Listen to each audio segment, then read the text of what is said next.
Zeus pegou seu estoque de raios e a batalha começou. O rei dos deuses, no alto de sua montanha, começou a arremessar incessantemente seus raios. Porém, mesmo os que acertavam o alvo, causavam um dano insignificante. Em compensação, as bolas de fogo disparadas pela criatura começaram a rapidamente desestabilizar o Monte Olimpo. Então, para evitar que seu lar fosse destruído, Zeus desceu até o nível do mar para enfrentá-lo. Porém, seus ataques continuaram a ser ineficazes. Aí foi só uma questão de tempo para que o rei do Olimpo ficasse cansado e fosse imobilizado pelo monstro, que com suas cabeças de dragão prendeu os braços e as pernas de Zeus. Mas, como os deuses são imortais, Tifão decidiu incapacitar seu adversário, e para isso arrancou cada um de seus membros, deixando apenas um corpo imóvel. Ele ficou tipo o Cavaleiro Negro do Monty Python. E então, Cavaleiro Negro? Considera empatado. Então o Titã jogou o corpo mutilado de Zeus numa caverna, colocou os membros e os raios dele dentro de uma pele de urso e entregou para sua esposa Equidna, junto com a ordem de vigiar a entrada da caverna para garantir que ele não teria como escapar. Com isso feito, Tifão saiu para ver se não tinha mais nenhum deus do Olimpo nas redondezas. E também para achar alguma coisa para comer, porque a quantidade de comida que uma criatura desse tamanho precisa é algo inacreditável. Enquanto isso, Zeus permaneceu caído no fundo da caverna, quase inconsciente. A sua noção de tempo rapidamente se perdeu. Podiam ter sido horas ou mesmo dias. Até que em determinado momento, ele escuta um barulho repentino vindo da entrada, seguido por um grito raivoso da Equidna. E antes que pudesse abrir seus olhos, ele sentiu seu corpo sendo carregado para fora da caverna. Então, em alta velocidade, Zeus se viu levado até o meio da floresta. E quando finalmente foi colocado no chão, ele viu quem o havia resgatado. Era seu filho, Hermes, deus dos viajantes, dos atletas e também o mensageiro do Olimpo. O que por si só já fazia dele um cara muito veloz. Mas, para tornar ele mais ainda, seu irmão Hefesto forjou um par de sandálias aladas que permitiam que ele se movimentasse muito mais rápido do que qualquer outra divindade. Então ele explicou para o seu pai que depois de ter fugido, ele ficou com peso na consciência, e por causa disso resolveu voltar para ajudar.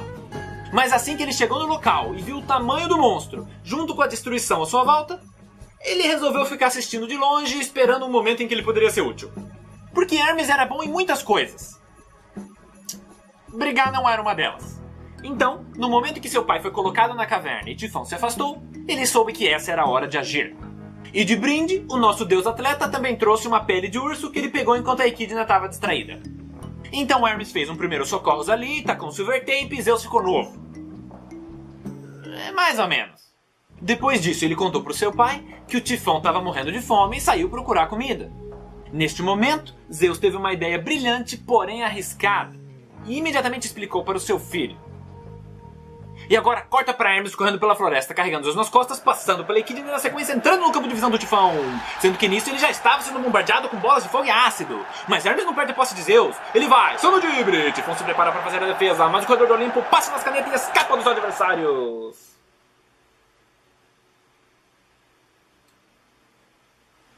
Continuando.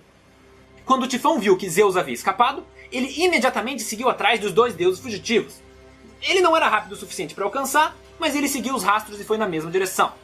Então, as horas foram passando, a fome dele foi aumentando cada vez mais, até que ele chega nas proximidades de uma montanha chamada Nisa, lar das Moiras, as tecelãs do destino.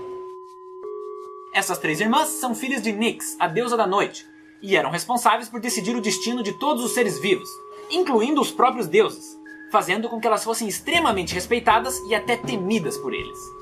Aí, enquanto Tifão dava a volta pela montanha, ele escutou seu nome sendo chamado pelas Moiras. Então, ele se aproximou e perguntou o que era, porque mesmo sendo um monstro destruidor, ele já tinha ouvido falar delas e sabia que com essas três não se mexe. Então as tecelãs indagaram o que ele estava fazendo ali e também disseram que ele parecia fraco, com fome, e por isso ofereceram uma cesta de frutas encantadas, que apesar de pequenas, seriam capazes de alimentar até uma criatura tão colossal quanto ele.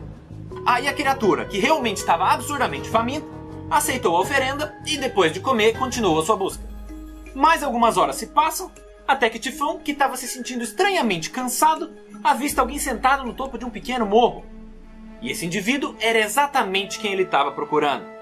Então, com um sorriso maléfico em seu rosto, ele se prepara para o round 2. O rei do Olimpo então se levanta, pega um dos seus raios e arremessa da criatura, que por acaso não estava demonstrando nenhuma preocupação. Esse já era o 100º raio que Zeus estava atacando nele.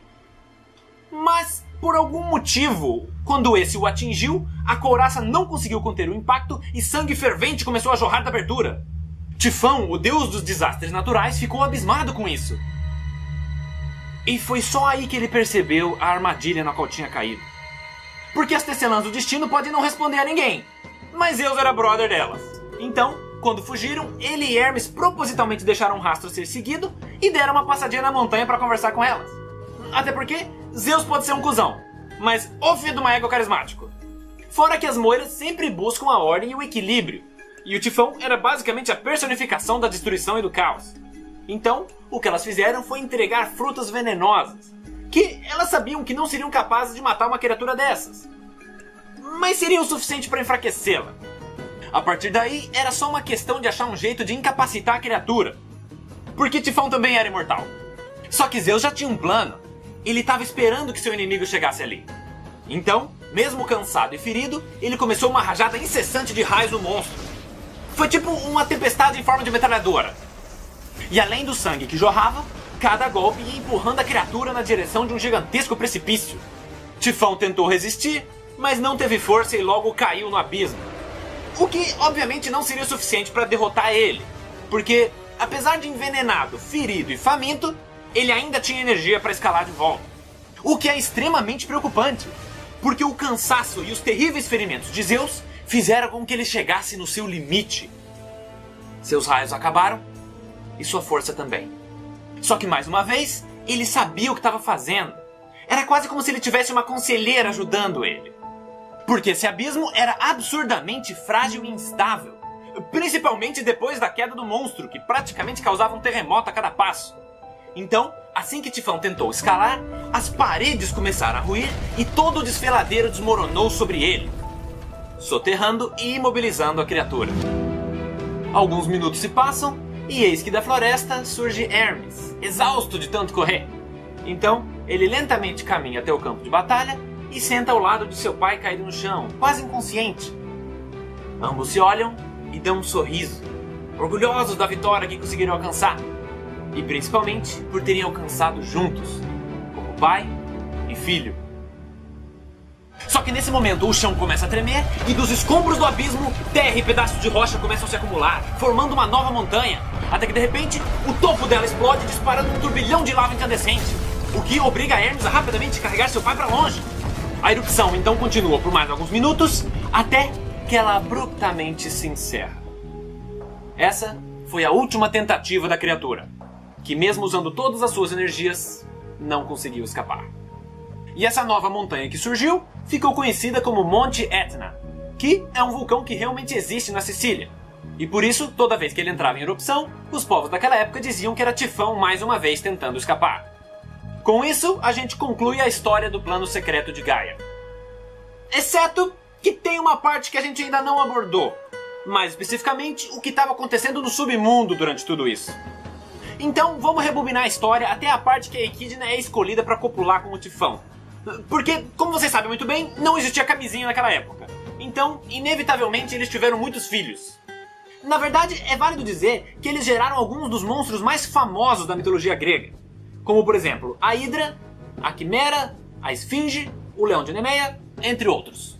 E quando Tifão escalou seu caminho até a superfície, seus filhos escaparam com ele, cada um indo para um lado e dando origem às suas próprias histórias da mitologia. Mas o problema é que quando os mortos e os prisioneiros do submundo viram a abertura que tinha sido feita, eles resolveram fugir também.